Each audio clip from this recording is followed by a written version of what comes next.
This is the Apocrypha. You brothers and sisters can purchase this online. Okay, this book is called the Apocrypha. It's another part of the Bible that was taken out, okay, by Martin Luther, then later on the Roman Catholic Church. Rebel Alliance media criticized their former church for teaching that the Catholic Church is responsible for removing the so-called Apocrypha from the King James Bible. Now, that teaching is patently false, and it's obviously false to anyone with even a basic knowledge of the controversy between Catholics and Protestants over the canon of the Bible. Back in around 2004, when I would browse the forum of the Holy Conception Unit site, which was the official webpage of the Israelite Church of God in Jesus Christ, I was surprised to see on that forum that the teachers from the Israelite Church of God in Jesus Christ were flatly saying that the Roman Catholic Church removed the Apocrypha from the King James Bible, and that Catholics don't use the Apocrypha, and so on. Elsewhere on the internet, I saw members of another splinter group, the Israelite School of Universal Practical Knowledge in Washington, D.C., saying the same thing. The Truth After Knowledge forum, on there I've seen UPKers from different groups who've appeared and claimed that the Roman Catholic Church removed the Apocrypha from the King James Bible. As you saw at the beginning of this clip, there's Bun Loya, who's a former member of the House of Israel group, and is now apparently Alliance of Israel, and he also claimed the Roman Catholic Church removed the Apocrypha. They're still pushing the same claim about the Roman Catholic Church removing the Apocrypha from the Bible. None of the different groups has bothered to do even 30 seconds worth of research on the subject. That speaks volumes about how little study the average UPKer does. In response to the slight modification that the Great Millstone Group has made to this common UPKer tradition, rather than just saying the Roman Catholic Church took the Apocrypha out of the Bible, they quote some fringe book titled To Eliminate the Opiate, which makes a passing reference to an obscure group called the Biblical Destruction Group. And from there, the men in Great Millstone leaped to the conclusion that this group removed the so-called Apocrypha from the King James Bible in 1826.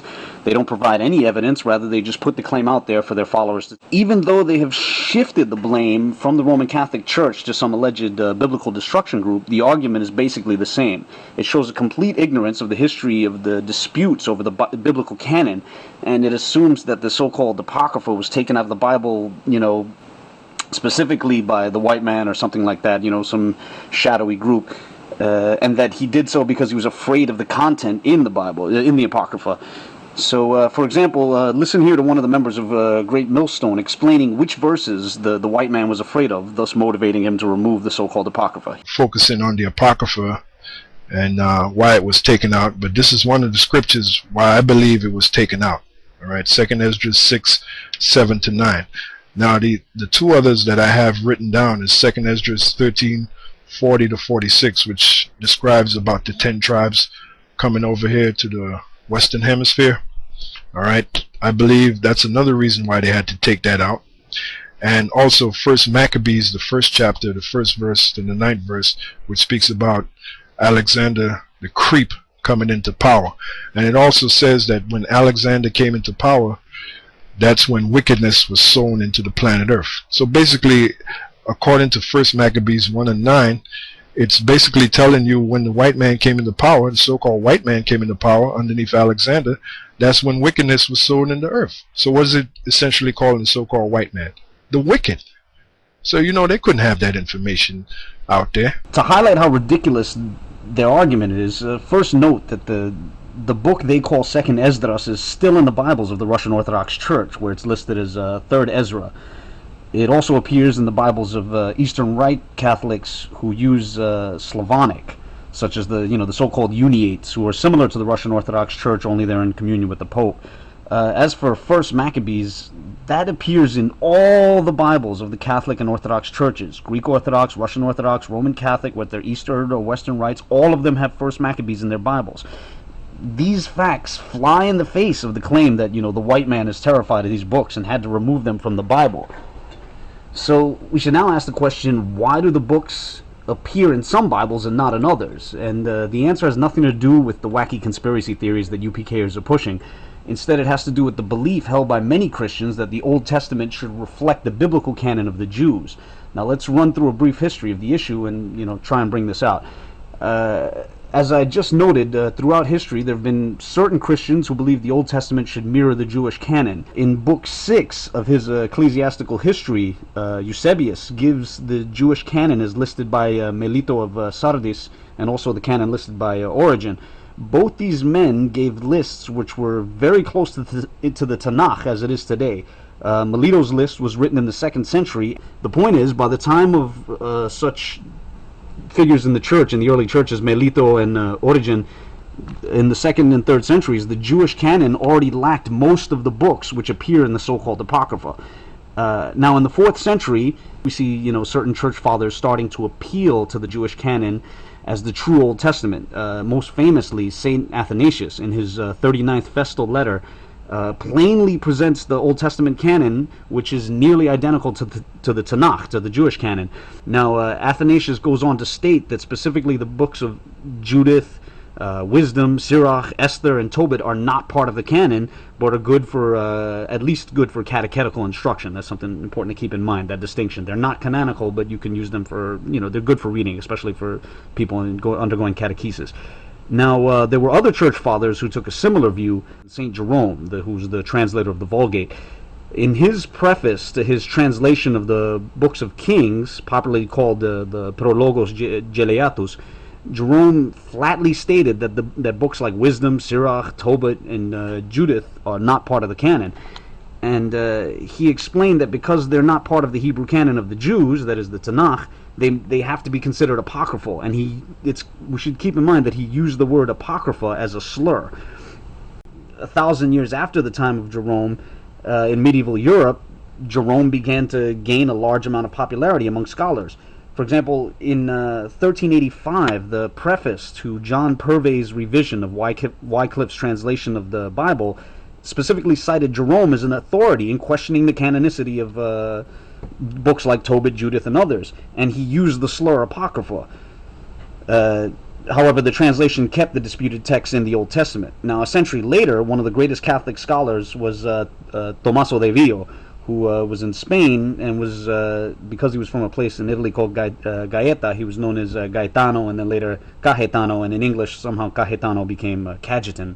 Cajetano's commentary on the book of Esther, Tommaso de Vio, Cajetano, he appealed to Jerome's aforementioned Prologos Geleatus, which is the famous text where Jerome specifically rejects the so-called Apocrypha, and Cajetano appeals to this text and used the slur apocrypha specifically for Judith, Tobit, Maccabees, etc. Cajetano flatly said that they're not part of the canon, and then they can't be used to confirm positions of faith. Quote, "The words of the councils as well as the doctors are to be submitted to the correction of Jerome." End quote. In 1435, Martin Luther produced his German translation of the Bible. Luther also clearly defined the word apocrypha as a slur. He said, quote, "Apocrypha, that is, books which are not held equal to the sacred scriptures and nevertheless are useful and good to read." End quote. In 1535, the Miles Coverdale Bible had a preface which appealed to Jerome, just like Purvey and so on, and Cajetano. The Coverdale Bible's preface appealed to Jerome and flatly read as follows, quote, "Apocrypha, the books and treatises which among the fathers of old are not reckoned to be of like authority with the other books of the Bible, neither are they found in the canon of the Hebrew." End quote. This is the same Jerome which the preface of the original King James Version in 1611 called, quote, "a most learned father," end quote. Now, King James himself wrote a book titled Basilikon Doron, which gave his own position on the so-called Apocrypha. He wrote, quote, "As to the Apocrypha books, I omit them because I am no papist," end quote. In other words, while UPKers make the ridiculous claim that the Catholics removed the so-called Apocrypha from the Bible, their own beloved King James took the common Protestant position that only a Roman Catholic would consider those books to be divine scripture. Now, some UPKers have asked the question, if King James did not believe in the Apocrypha, why did it appear in the King James Version? The answer is that this was a common practice of all Protestant translations up to that point. The King James Version is a Protestant translation, and a Protestant translation would use the Apocrypha as a slur. Putting those texts in their own Apocrypha section was meant to establish them as being of an inferior quality. That's something that's very important to keep in mind. Bibles produced by believers in those texts kept them in the Old Testament. And if you don't believe me, you can see any Roman Catholic or Orthodox Bible, that those who believe in those texts and consider them scripture keep them in the Old Testament. Protestants, like certain ancient Christians, believe that the biblical canon should just be the Jewish Tanakh and the New Testament. What was once considered the Puritan view became the dominant and nearly unanimous view amongst all Protestants. This has nothing to do with secret societies and like the alleged biblical destruction group, and more importantly, Catholic and Orthodox Bibles continued to have those books in their Old Testament, and they continue to do so to this very day. Finally, in closing, I wanted to note something humorous I noticed in one of Great Millstone's videos about the Apocrypha. Here, listen to Orion Lob. This right here is of the Spanish Bible, right? Right here you see Sagrada Escritura, which is sacred scriptures. Then it says Biblia, right? Now you notice in the índice, Antiguo Testamento, or the Old Testament, you have what? You got Genesis, Exodus, Leviticus, Numbers, Deuteronomy. And as you scroll around, you start seeing books like Primer Maccabeos, which is First Maccabees, Judith, Tobias, or Tobias, Second Maccabeos, Second Maccabees, Baruch, and other books that belong to the Apocrypha, because this is the original one, and they took it out. See? What Orion Blob didn't seem to realize in that clip is that he was on the website of the Vicaría Episcopal de Pastoral Arquidiócesis de México, which is the Episcopal Vicariate of the Archdiocese of Mexico. Their website is vicariadepastoral.org.mx. This is a Roman Catholic site.